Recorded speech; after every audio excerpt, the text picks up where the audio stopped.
Legends നമ്മുടെ channel first video ആണ്. First one വരുന്നത് ഇത് എല്ലാവർക്കും ഇഷ്ടപ്പെട്ടൊരു മോഡലാട്ടോ. അതിന്റെ തന്നെ നമ്മൾ നേരത്തെ കൊണ്ടുവന്നുകൊണ്ടിരുന്നത് വൈറ്റിലായിരുന്നു. അപ്പോൾ വൈറ്റ് ഷെയ്ഡിന് പകരം ഇപ്പോൾ എല്ലാത്തിലും ബേസ് കളർ തന്നെ കുറച്ച് ലൈറ്റ് ഒരു കളേഴ്സ് ആയിട്ട് ചെയ്തേക്കുന്നതാണ്. ഇതൊരു ലൈറ്റ് ഓനിയൻ പിങ്ക് മിക്സ് ആയിട്ടുള്ള ഷെയ്ഡാണ്. അപ്പോൾ ടോപ്പ് കംപ്ലീറ്റ് ആയിട്ട് കുഞ്ഞു കുഞ്ഞായിട്ട് ആ ഒരു ഫ്ലോറൽ ഡിസൈനും ഉണ്ട്. അതിൻ്റെ കൂടെ തന്നെ ചിക്കൻ വർക്കിന്റെ പാറ്റേൺ ഡിസൈനും കൊടുത്തിട്ടുണ്ട്. നല്ല ഭംഗിയുള്ള ഐറ്റം കേട്ടോ. ഇത് നേരത്തെ ഞാൻ പറഞ്ഞാൽ വൈറ്റിലായിരുന്നു കൂടുതൽ വന്നുകൊണ്ടിരുന്നത്. അതിൻ്റെ തന്നെ കളേർഡായിട്ട് ഒരുപാട് പേര് ചോദിച്ചുകൊണ്ട് അങ്ങനെ നമ്മൾ ചെയ്യിപ്പിച്ച കേട്ടോ. അപ്പോൾ ഇതിൻ്റെ ദുപ്പട്ടയ്ക്കകത്ത് ഫുള്ളായിട്ട് ഫ്ലോറൽ ഡിസൈൻ കൊടുത്തിട്ടുണ്ട്. ഇത് നമ്മുടെ നോയൽ കോട്ടയുടെ ടൈപ്പ് ഫാബ്രിക്കാണ്. പക്ഷെ നമ്മുടെ നോർമൽ കോട്ടയുടെ തന്നെ ലുക്കാട്ടോ. നല്ല രസമുള്ള ഐറ്റം, നല്ല കളേഴ്സും ആണ്. അപ്പോൾ ഇതിൻ്റെ ബോട്ടം സെയിം കളർ തന്നെ. നമ്പർ വരുന്നത് AB 412, റേറ്റ് 1390 മാത്രമേ ഉള്ളൂ, 1390. രണ്ടാമത്തെ ഷെയ്ഡ് വരുന്നത് ലൈറ്റ് ഒരു ബ്ലൂ കളറാട്ടോ. ഇതും നല്ല അടിപൊളി കളറാണ്. ഒരു വയലറ്റ് മിക്സ് ആയിട്ടുള്ള ഒരു ബ്ലൂ കളറാണ്.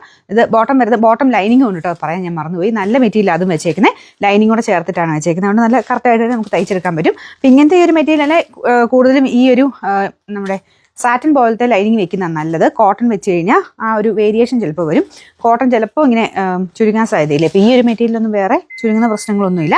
അപ്പോൾ ഇങ്ങനത്തെ സാറ്റിൻ്റെ ലൈനിങ്, ഇപ്പോൾ ഇതിൻ്റെ കൂടെ ലൈനിങ് ഉള്ളതുകൊണ്ട് അത് തന്നെ വെച്ചാൽ മതി. ഇത് നല്ല ലെങ്തും അത്യാവശ്യം ഇതൊക്കെ ഉള്ള കേട്ടോ.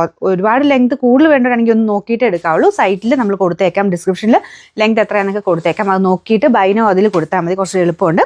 അപ്പോൾ ഇതിൻ്റെ നമ്പർ വരുന്നത് AB 410, റേറ്റ് 1390. അടുത്ത ഷെയ്ഡ് ഇതും ഓൾമോസ്റ്റ് ഫസ്റ്റ് കാണിച്ച കളറില്ല, അതുകൊണ്ട് ചെറിയ ചെറിയ മാറ്റങ്ങളേ ഉള്ളൂ കേട്ടോ. അതിൽ ആ ഒരു ഫ്ലോറൽ ഡിസൈൻ എല്ലാവരും വരുമ്പോഴത്തേനും ചെറിയ കളർ വ്യത്യാസങ്ങൾ മാത്രം. ഇതൊരു ലൈറ്റ് ലാവണ്ടർ ഷെയ്ഡ് എന്ന് പറയാം. ദുപ്പട്ടയ്ക്കകത്ത് ഫുൾ സെയിം ഡിസൈൻ തന്നെ കൊടുത്തിട്ടുണ്ട്. ഇതിൻ്റെ എൻഡ് ഇങ്ങനെയാണ് കേട്ടോ. അപ്പോൾ ഇത് ഇഷ്ടമില്ലാത്തവർ ഒന്ന് ലോക്ക് ചെയ്ത് കൊടുത്താൽ മതി. ബോർഡർ ഇങ്ങനെ അൺഫിനിഷ്ഡ് ആയിട്ടാണ് വന്നേക്കുന്നത്. അപ്പോൾ നിങ്ങൾക്ക് വേണമെങ്കിൽ ഒന്ന് ലോക്ക് ചെയ്ത് കൊടുത്താൽ മതി. ഇതാണ് ഇതിൻ്റെ ഏകദേശം ലുക്ക് വരുന്നത്. മടക്കി വെച്ചേക്കുന്നത് കേട്ടോ. ഇതിൻ്റെ നമ്പർ AB 413, റേറ്റ് 1390.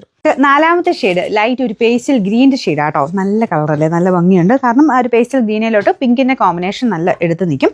അപ്പോൾ ഇതാണ് ദുപ്പട്ട വരുന്നത്. ദുപ്പട്ടയിലും ഫുൾ ഫ്ലോറൽ ഡിസൈനാണ്. ബോട്ടം വിത്ത് ലൈനിങ് ഉണ്ട് കേട്ടോ. ഒരുപാട് അങ്ങനെ ഭയങ്കര തിക്കായിട്ടുള്ള മെറ്റീരിയൽ ഒന്നുമല്ല. ഇതുണ്ട് ലൈനിങ് എല്ലാവരും ചേർത്ത് ഇത്രയാണ് വരുന്നത്. അപ്പോൾ ഇതിൻ്റെ നമ്പർ വരുന്നത് AB 411, റേറ്റ് 1390.